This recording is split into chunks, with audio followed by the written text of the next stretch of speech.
Select any static match footage and use the calibration feature to enable accurate tracking. Select the plus button and enter information on the players you wish to track. This includes their name, team and shirt number. Then select Start Tracking.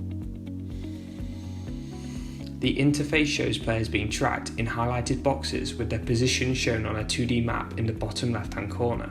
Once you have tracked your footage, select the Finish Tracking and the session will be saved to a database. The database includes session and player coordinate data measured 30 times per second. You can review any of your saved sessions from the file menu. Center of the screen is your tracked footage with your player information in the top right table. Currently selected is the left back.